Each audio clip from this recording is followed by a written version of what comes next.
ayan guys, si Kuya. So ayan guys, no, for today's video guys, tuturuan tayo ni Kuya Shama, no, kung paano ba mag-connect ng mga numbers, no, from letters to numbers. So kasamahan nyo kami guys at tuturuan tayo ni Kuya Shama kung paano siya mag-connect ng numbers to letters, no. Katulad ng sabihin nating 5, no, kung ano ba yung spelling ng 5, i-connect niya sa numbers. So samahan nyo kami guys at talagang sipag ni Kuya Shama ngayong gumawa ng kanyang assignment, ano. Ayan. So tara guys, samahan natin si Kuya Shama, no, habang ginagawa niya yung kanyang activity. Tara. So ayan, for today's video nga guys, no, nag-write kami ni Kuya Shama ng numbers, no. Gusto kasi niya guys na pa-video pa siya. And syempre kinuhanan ko na rin kasi nga po masipag siyang mag-aral, ano, kaya kinuhanan ko siya ng video. Ayan, sulat siya guys, no, ng mga pangalan ng mga numbers. So ang galing din ni Kuya mag-write, oh.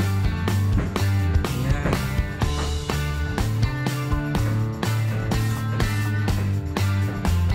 What's that, Kuya? Sige na, right? Next.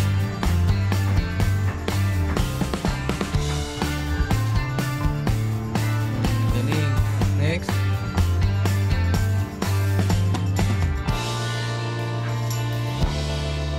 Next.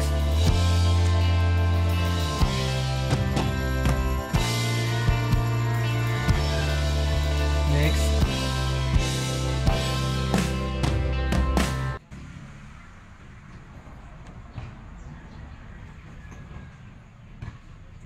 Next.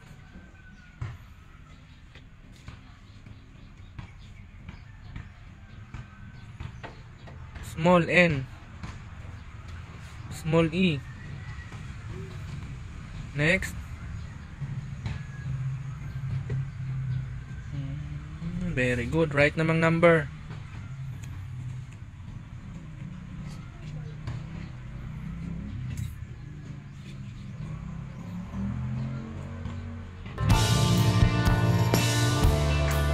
Connect. Connect mo.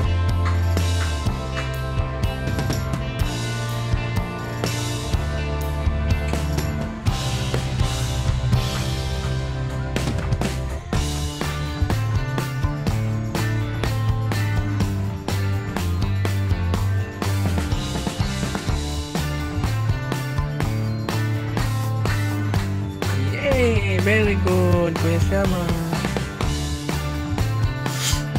No? Tama ba ang pagka-connect?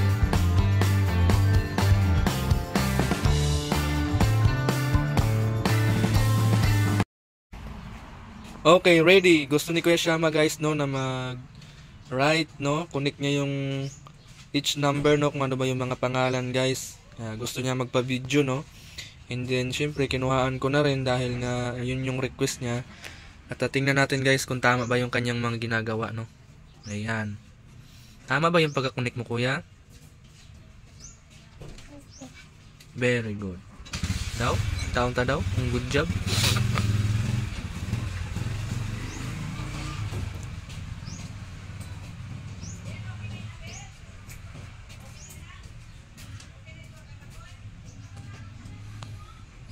Yay!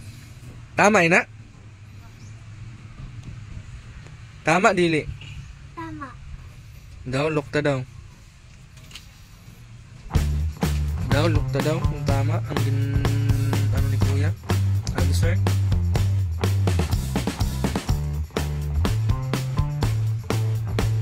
Galing. Tapos na.